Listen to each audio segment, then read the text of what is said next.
அன்பான நேயர்களே, நாம் இன்னைக்கு சனி பெயர்ச்சி 2026 அதை பற்றி தான் பார்க்க போகிறோம்.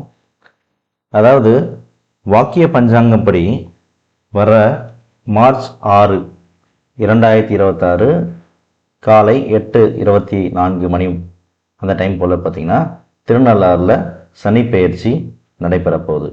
அன்னைக்கு தான் நம்மளுடைய ஜாதகப்படி சனி பெயர்ச்சி ஆக போகுது. எந்த ராசியில் எந்த ராசிக்கு போக போகிறார் அப்படின்னு பார்த்தீங்கன்னா கும்பராசியிலேருந்துட்டு மீனராசிக்கு பயிற்சி ஆக போகிறார்.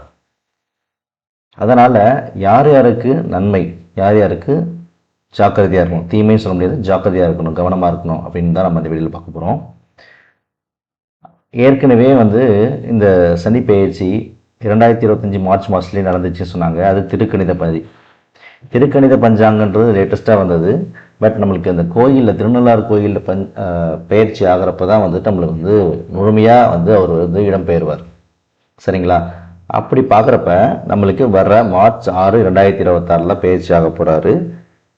அவர் கும்பராசிலேருந்து மீனராசியில் போய் அமரப்ப, மீனராசியில் வர்றப்ப பார்த்தீங்கன்னா கண்டிப்பாக இந்த டிரான்சிட் ஆகிற டைமில் மிகப்பெரிய மழை.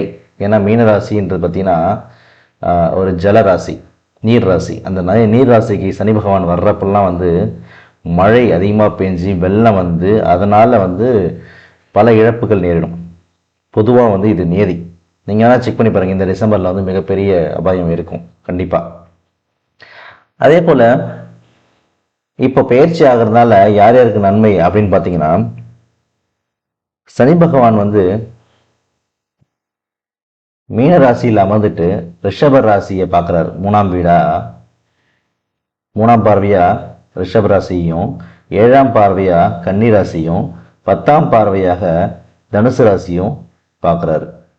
ஸோ இதனால் இந்த ரிஷப ராசி, கன்னி ராசி, தனுசு ராசி இவங்கெல்லாம் ரொம்ப நியாயமாக நடந்துக்கணும். அகங்காரம் அடியோடு வெறுக்கணும், அடியோடு அதை அழிக்கணும். அகங்காரமே இல்லாமல் யாரை பற்றியும் தரைக்குறைவாக பேசாமல் சுய ஒழுக்கத்தோடு வாழணும். இது ரொம்ப ரொம்ப ரொம்ப முக்கியம் சனி பகவான் பார்வை படும்போது. அதே போல் 7.5 சனி யார் யாருக்கு வரப்போகுது அப்படின்னு பார்த்தீங்கன்னா, கும்பராசிக்கு கண்டினியூ ஆகுது. 2ஆம் வீடாக இருக்க போகிறார், 2ஆம் வீட்டில் இருக்க போகிறார். கும்பராசி, மீனராசி, மேஷ ராசிக்கு என்ட்ரா போகிறார். இந்த 3 ராசியும் சிம்ம ராசி அஷ்டம சனியை சந்திக்க போகுது. அதே போல் தனுசு ராசி அர்த்தாஷ்டம் சனியை சந்திக்கும் போது இவங்கெல்லாம் ரொம்ப கவனமாக இருக்கும். சரிங்களா? இந்த வீடியோ உங்கள் ஃப்ரெண்ட்ஸ் சர்க்கிளுக்கு ஷேர் பண்ணுங்கள். தேங்க்யூ.